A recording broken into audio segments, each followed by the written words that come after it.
Nakagawa nga po pala ako mga idol ng kakaibang kakanin. Nagawa nga po pala sa kamuting kahoy. O di ba mga idol, gamit nga po pala itong takip ng kaldero makakapagluto ka na ng masarap na pangmeryenda. Tikim na tayo. Wow. May ilang pirasong kamuting kahoy nga po pala mga idol ang natira dito sa bahay. Kaya sabi ko mga idol, sayang naman kung hindi ito mapapakinabangan. Kaysa naman sa mabulok, kaya sabi ko gagawin ko na lang itong kakanin. Tamang-tama kasi wala na naman nga kaming maisip na pangmerienda kanina. Gagawa kasi tayo mga idol ng tinitim na isa rin sa masarap na pangmerienda dito sa probinsya. Pagkatapos ko nga pala mabalatan ito lahat mga idol ay hinugasan ko lang ito ng maayos.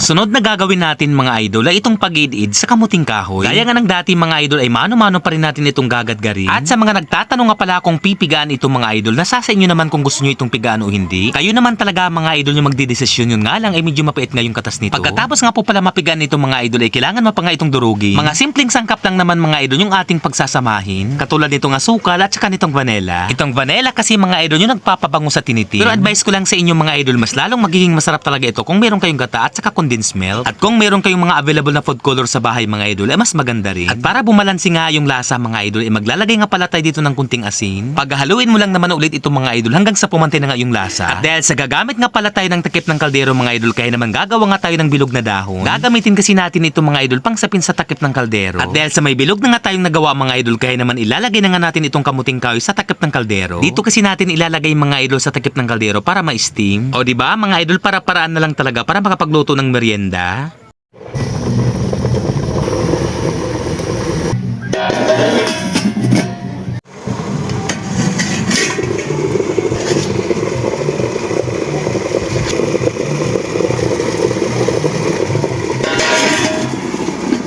Umabot din pala mga idol ng halos isang oras bago nga itutuloy ang maluto. Ay grabe mga idol, napakabango nga ng amoy. Nagugutom na tuloy ako mga idol, grabe, napakabango. At dahil sa mainit pa nga ito mga idol, ay lalagyan na nga natin ito ng star margarine.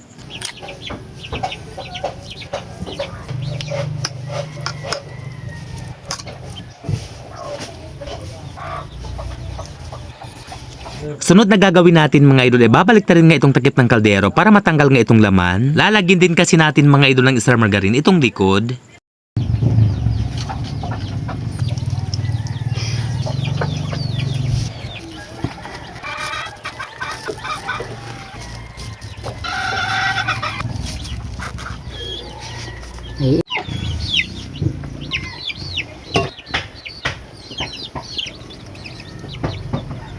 So ayan mga idol, grabe, napakabilis nga po pala gumawa ng tinitim. Mga simpleng sangkap lang naman mga idol yung inihalo natin pero grabe, napakasulit. Dito nga po pala sa Samar mga idol ay tinatawag itong tinitim. Isa rin kasi itong mga idol sa ginagawa namin kakanin dito sa Samar. Hanggang dito na lamang po ang video natin mga idol. Marami pong salamat sa panonood. Sa mga kababayan kong waray, dako nga salamat mga idol sa inyong suporta. At syempre sa mga followers natin sa iba't ibang dako ng Pilipinas, maraming salamat po ulit sa inyo mga idol.